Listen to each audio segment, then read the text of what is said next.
there's a storm coming. From the eastern seaboard to the forests of the Midwest, patterns emerge. And within those patterns, whitetails are thriving. The elements are unforgiving, and not every whitetail survives. In Virginia, the cold front is on the move. 3 hunters have formed an unbreakable bond in their pursuit of hunting these worthy whitetails. From their experience as a probation officer and volunteer fireman, this band of brothers is ready to match up and go head-to-head with fair chase North American whitetails. The game is on. What deer are left, and which are the best? When it comes to early season whitetails, we're going to be on the East Coast. And when it comes to Virginia, these Blue Ridge Mountain bucks, let me tell you something, they will give you a run for your money. Some of the toughest deer on the planet. There's nothing like being completely prepared for deer season. There's nothing like the first time in a set.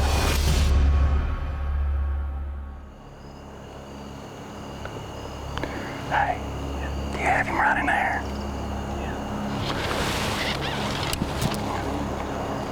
Crap, man.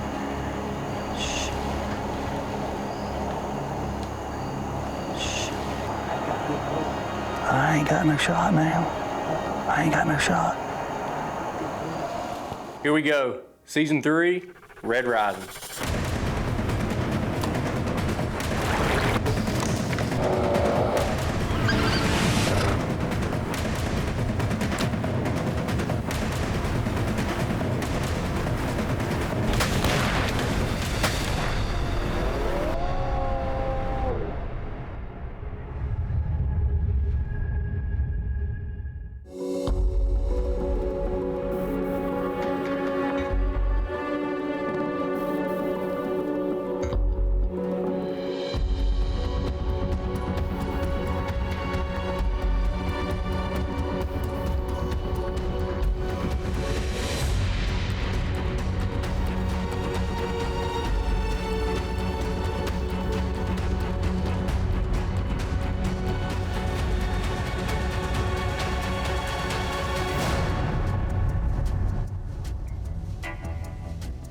Eric Hale and Jason Bowers are preparing their Virginia grounds in the early season. However, they've encountered a bee problem. It's 92 degrees, and you may be wondering why I'm putting on a long shirt. Well, here's why. Apparently, this year I decided to be allergic to bees. I got stung the other week in the yard and swelled up like a tick. So I come up here yesterday. This is one of our best spots, and every year we've got to come in and trim through the thickest briars to get into an oak flat. Guess what? I got stung again. Got some revenge. Hot shot. Wasp and hornet killer. I'm gonna murder something today. Might not be a whitetail, but I'm gonna murder something. You know, the old adage is always you reap what you sow. And in this situation with me and Jason, it's the typical early season. We know where we want to be, and you're going to do anything. You got a clear pass out. We want to get our stuff ready so that when game time is here, I want to get in and out like a ninja. I want to slip in where that buck doesn't know we're there, and we come out. And you know what? If it means one of the boys take a sting on the arm, so be it. That's life, and a little bee sting ain't never hurt nobody. To be honest with you, if that many of them swarmed on you, I would be more apt to say it was yellow jackets, to be honest. 2 great white hunters afraid of something that weighs probably literally less than a half an ounce. But sting floats like a butterfly, stings like a bee. I'm just trying to figure out if they were in the ground or if they're up. See, that's what, if they're in the ground, you'll never find them. They say if you wear bright colored shirts that it attracts bees, kind of like the color of flowers and such. So after I've been stung so many times, I've been doing research, and if you look right back here, I told him that yesterday. Look what he's wearing. Not too bright. If you turn around and I ain't here, run. The last 15 years, I've learned several things to kill mature bucks here at home in the mountains consistently. Number one, first and foremost, is they are a slave to that stomach. They gotta eat, they're gonna eat. They're gonna eat the best thing they've got. That right there is why we love this ridge so much. Little buddy Eric just spent about an hour chopping our way through this briar thicket. This is the best way to get in here. It's quiet. You just come right through the middle of the thicket. Nothing ever sees you or spooks. But this little flat is loaded with giant white oaks. It don't matter what part of the country you're in. If you can find an oak tree, whitetails will step over almost anything to get to them. This is the time of year that we look forward to. A lot of people look forward to hunting season, but we look forward to this time of year. We go, well, obviously all over here in Virginia, all over the Midwest, probably 5 different states. And we've probably got 50 cameras we're getting out. we're gonna see how much fun we're gonna have this fall. So it's just that time of year, man. It's game time. It's time to get after it. Eric's Browning cameras have tracked a nice buck at this particular acorn tree. Eric has named him Mr. Crabtree. If you can find the particular tree they want to go to every single day close to bed, it's game on. Sometimes your trail cam can also catch some surprises. When you're checking trail cameras in Virginia, you're obviously hoping to get a booner. The Virginia boys find this on their trail camera. Only have 2 words for you: beast mode. But sometimes you just get big boy beast mode. That kid's face, you know, he looked at his friends and was like, I think we're getting our pictures taken. That boy's gonna be a YouTube sensation before it's all over.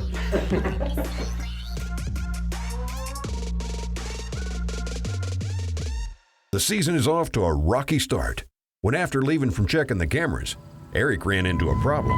Virginia season. All right, what the heck did I? What was that?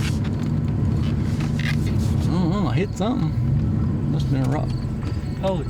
Oh, shit. Oh, son of a... Eric ran over one of his production cameras. This sting. Way worse than those bees. That's what I get for being in a hurry. Oh my gosh, dude. It is trashed, son. I mean trashed. Just absolutely devastated, man. I'm just so ticked right now. I mean, 5 pieces is what this NX5 used left. 5 pieces. Was a great camera. 3 years, all the deer. I cannot imagine the crap I'm gonna hear from Ward. Always in a hurry. I mean, you talk about boneheaded moves. That was a boneheaded move. We need you to support us, guys. So go over, hit that subscribe button, hit that like button. And every time we post something, you're gonna get that little bell going off and you're gonna know instantly that you can go over and watch it and catch what's going on.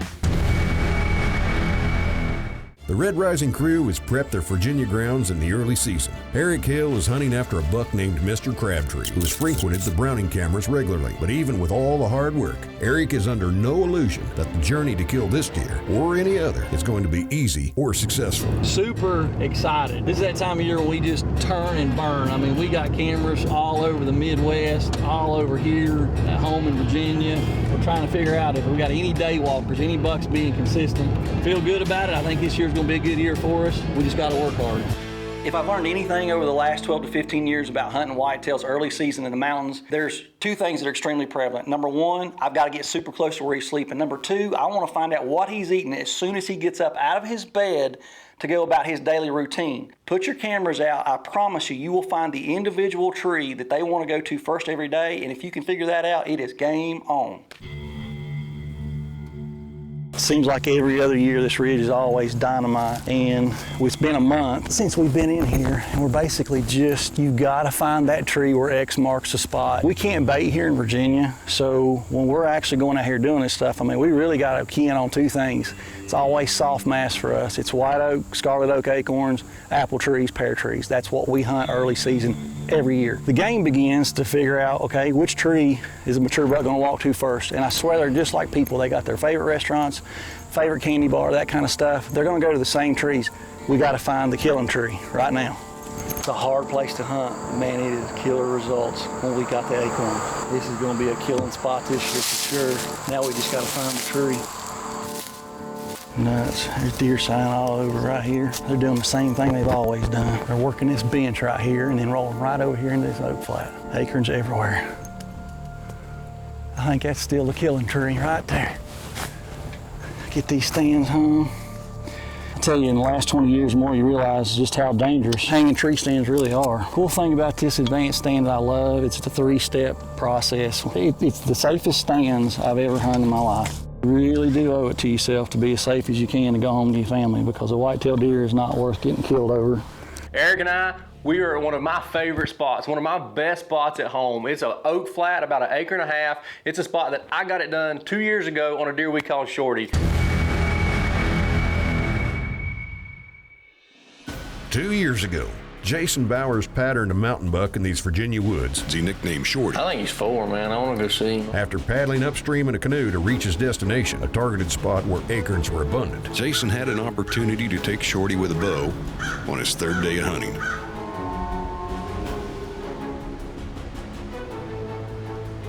Shorty wasn't making it easy for Jason, as the trees prevented him from getting a clear shot. This is driving me crazy.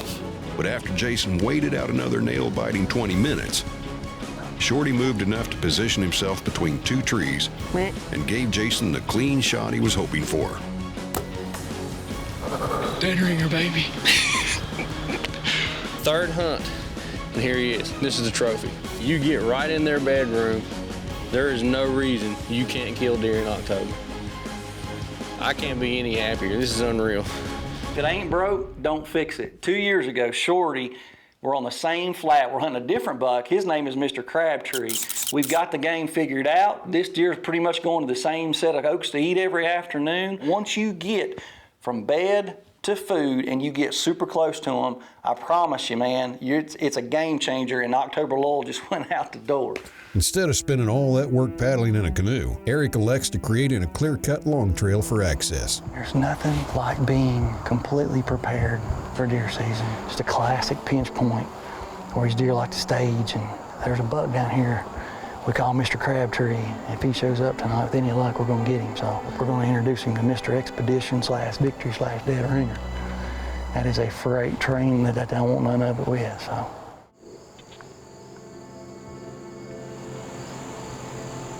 You see that? Yeah, there she goes. I mean, she's obviously her scent control, man. That's a good sign. It's working good because that doe was straight downwind, a big adult doe. I was like on pins and needles, but man, we just got away with murder. And when you come into a lot of these sets here at home, I mean, there's so many oak trees. You're bound to have deer circle you. That's just part of it. But old Sears said exactly what was going on. That's a good sign. I mean, that's a big win right there for us. Now we just need Mr. Crabtree to show up.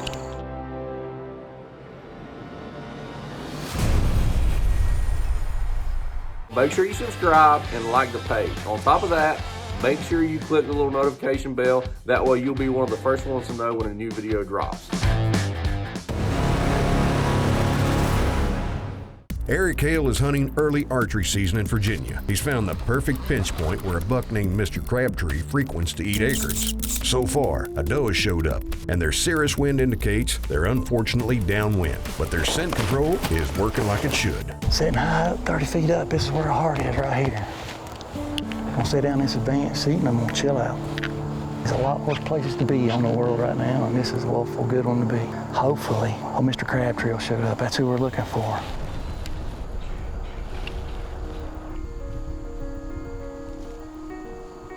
Mr. Crabtree is doing the same thing Jason's buck Shorty did 2 years ago. He's bedding on a north-facing slope. It's early October. It's still warm. We are absolutely covered up in deer. I can't believe how good this evening's going. If there was ever a night for Mr. Crabtree to show up, tonight's the night. Man, there's deer everywhere around us. We still got 2 hours before dark. No doubt, we've got the game figured out. This deer is pretty much going to the same set of oaks to eat every afternoon. We've got the perfect wind. We've got the perfect entry and exit route. All we need now is for him to show up, read the script, and I hope I can make the shot. That's Mr. Crabtree. That's the deer we want. Problem is, he's 45 to 50 yards down there. I'm not throwing some wild shot at a deer that fast the first time we hunt him. I just gotta get him to walk up through these oaks and work a little closer. I got plenty of time, and I'm not gonna be impatient on this buck. When he gets up in the afternoon, he may be feeding 200 yards away at dark. The last 15 minutes of light, he's coming straight up to an oak flat, right to the particular white oak tree that he wants to feed at and stage. I need that deer 10 yards closer. And I promise you this, we have picked duck killing tree that it worked for Jason, and I think for Mr. Crabtree, hey, the wind's right tonight, he's probably in trouble. Crap, man. I ain't got nothing. At this point, I have to check myself. I have to be realistic in the fact that I've got an opportunity and I better take advantage of it.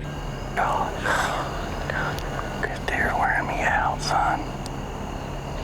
And even though this tree is right for whatever reason today, I'm struggling to get a shot at this buck. right in there.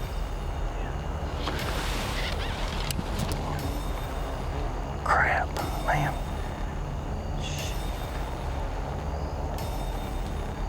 Shit. I ain't got no shot now. I ain't got no shot.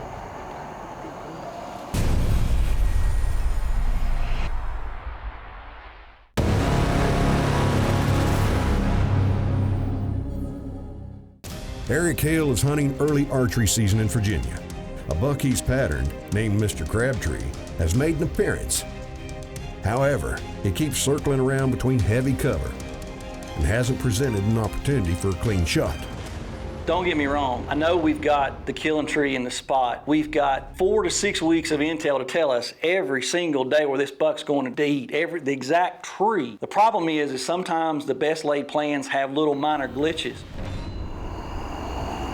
Come on.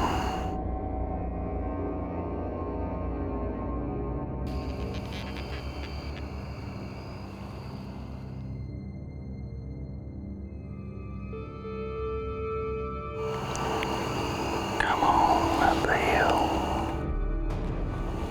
You form circles down there, come on.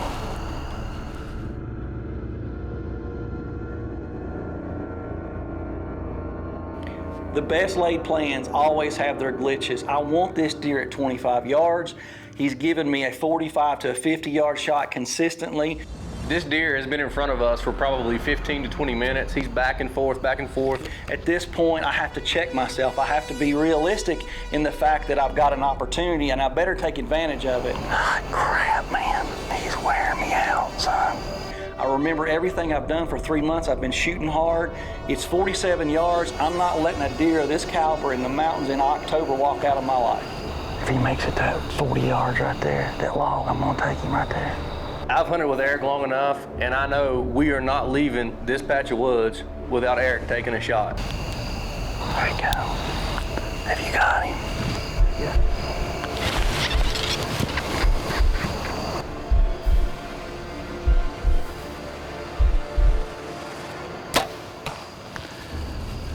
Yeah.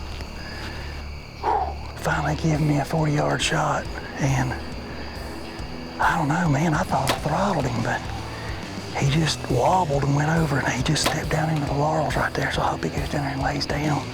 Man, that's a beautiful buck here in Virginia. I just hope I did my part. Dang. Hindsight is always 20/20. The shot is a little back. It is what it is. We know it's a lethal shot. It's just not quite where I think it should be. He's not going anywhere. It's a super cool night in the 30s tonight. Hey, we'll go get him in the morning. There's my hair. I mean, there's some stuff on it, but there ain't a lot. It almost looks more like liver than it does anything. The only thing we can do now is just really go slow and take our time. If I get that deer, right here's the reason why. It's a huge cut and broadhead, super freak from Dead Ringer, hard shooting bow, and these new Victory Airs, these little suckers are just, penetration is ridiculous. I gotta remember, a liver hit deer, they don't bleed a lot, but if you will just simply, if you question the shot, get out as quiet as you can, leave them alone. They will go bed down, and if you don't, something doesn't bump them, if you don't bump them, a kite or something weird don't bump them, they're not gonna go far. They're gonna lay down and expire. And I can see blood here, and there's blood on the log, and it's just gonna be a long, tedious process. Now it's just a matter of finding them. If you look right go through there. You see him? Where's he? Holy crap, right there he lays.